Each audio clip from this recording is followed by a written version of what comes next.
Parfois, l'histoire tisse des liens dans les endroits les plus inattendus. Prenez l'Égypte ancienne, avec ses pharaons, ses hiéroglyphes, tout un monde.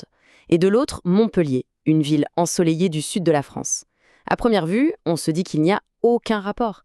Et pourtant, un fil absolument surprenant les relie à travers les siècles. La question est donc posée. Comment est-ce qu'un artefact qui a littéralement percé les secrets d'une civilisation millénaire peut avoir un lien aussi fort avec une ville française? C'est une énigme, et c'est ce qu'on va décortiquer ensemble. Bon, alors regardons ça de plus près.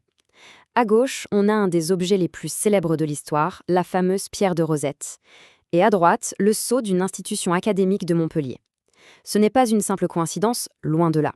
C'est le résultat d'une histoire incroyable, un mélange de guerre, de génie et de passion. Pour tout comprendre, il faut remonter le temps. On part à une époque de conquête, d'exploration, un moment où les destins de la France et de l'Égypte se sont croisés, là-bas, sur les rives du Nil. Et oui, tout part de là. La grande campagne d'Égypte de Napoléon. C'est un événement historique majeur. Bonaparte, qui n'est pas encore empereur, se lance dans une expédition militaire super ambitieuse. Mais attention, ce n'était pas qu'une histoire de canons et de soldats. Et voilà, notre connexion commence à se dessiner. Parce que dans cette immense armée, il n'y avait pas que des anonymes. Non, il y avait des Montpelliérains. Des gens comme le payeur général Martin Roch-Xavier-Estève, des médecins de la célèbre école de la ville, et même des simples soldats. Cette citation, elle nous plonge vraiment dans l'ambiance de l'époque. On imagine très bien ce jeune homme, François Vigo-Roussillon, 18 ans, plein d'enthousiasme, qui s'engage dans une aventure qui va l'emmener bien au-delà de sa région, jusqu'aux sables d'Égypte. Alors, sur le plan militaire, l'expédition a été un échec. Mais elle a ramené en Europe un trésor bien plus précieux que tout l'or du monde, la clé pour comprendre toute une civilisation. Et voilà l'objet en question. Ce n'est pas juste un caillou, c'est un véritable décodeur.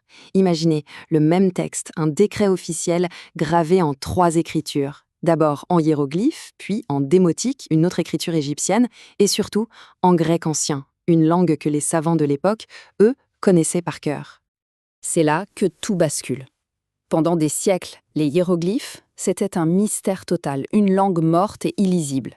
Et cette stèle, en offrant le même texte dans une langue connue, le grec, elle a transformé ce code secret en un puzzle qui pouvait, enfin, être résolu. C'est la méthode qui est géniale. D'abord, on part de ce qu'on connaît, le texte grec, logique. Ensuite, l'idée de génie, ça a été de se concentrer sur les noms des rois, comme Ptolémée. Pourquoi ? Parce qu'on savait qu'ils étaient toujours encadrés dans ces sortes d'ovales, les fameux cartouches. Et à partir de là, il suffisait de comparer les lettres du nom en grec avec les symboles dans le cartouche, et voilà, on pouvait commencer à attribuer un son à un hiéroglyphe. C'était la toute première brèche dans un mur silencieux depuis des millénaires. Et voilà que le lien avec Montpellier se resserre encore. Le héros de cette histoire, Champollion, celui qui a finalement résolu l'énigme, passe par Montpellier. Ce n'est pas un hasard.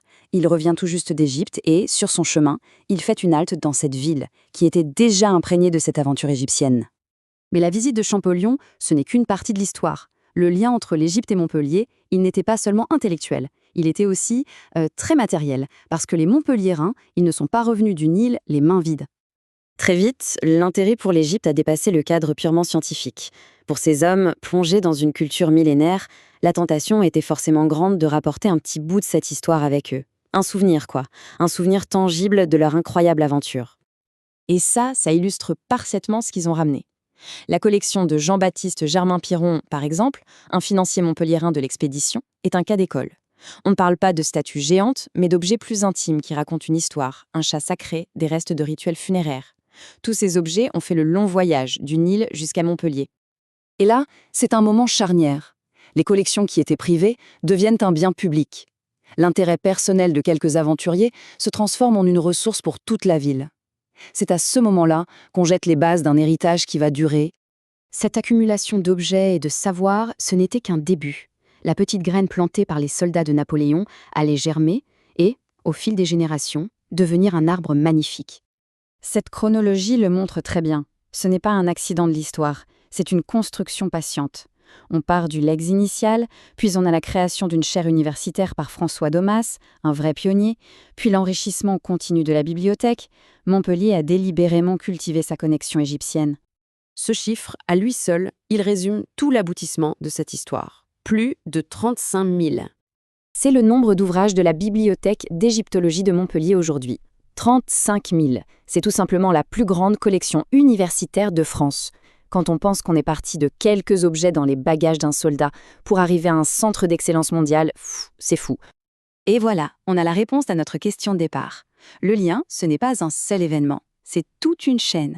Il y a eu l'étincelle de l'expédition de Napoléon, le feu de génie de Champollion, et puis le travail patient sur des décennies, des collectionneurs et des universitaires de Montpellier qui ont forgé cette connexion unique. Finalement, l'histoire de Montpellier et de l'Égypte nous rappelle une chose. Les grands récits, les grandes aventures ont souvent des racines locales, parfois complètement inattendues. Et ça amène à se demander quelles connexions surprenantes, quels héritages un peu oubliés dorment peut-être dans l'histoire de nos propres villes.